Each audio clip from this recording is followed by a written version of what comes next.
Today I'm going to show you how to take a dataset of SNOMED codes that don't have any display text associated with them and go off to the terminology server and retrieve the preferred terms. First I'm going to go into my terminal. There are two things you're going to need installed before you start: Python and Java.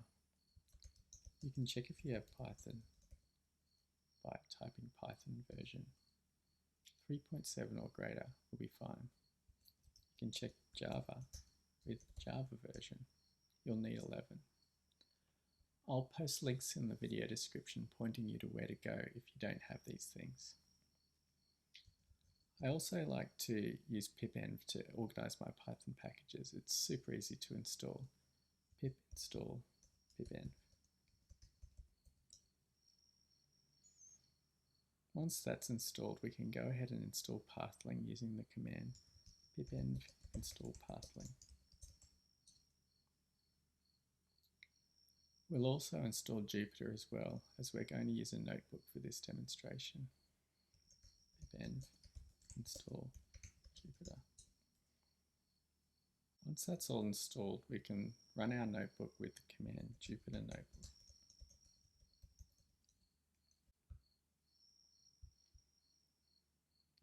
Create a new Python notebook. We'll start with from Pathling import Pathling context.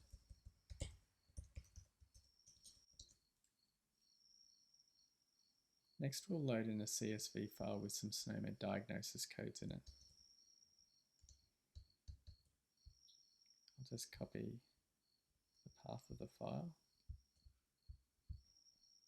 and we'll also add header true to take account of the fact that the first row contains the column names. And we can use the toPandas function to display it in a nice table. So that gives us about 40,000 codes. Now that we have our data loaded, we're going to make a new selection which includes a function to retrieve the displays. So we'll use the display function, which goes off to the terminology server to ask it for the displays. And we'll also use the toSNOMED coding function to tag the code column as containing SNOMED codes. And we'll give our new column a nice name.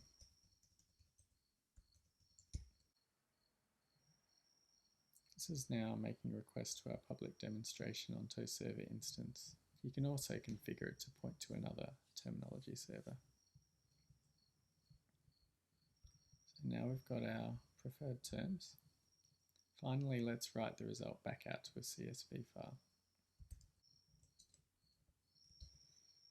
And if we go back to our terminal, we can now see that we've got a new CSV file, and we can open it up in Excel. I hope this has been helpful. If you'd like more videos like this, please like and subscribe.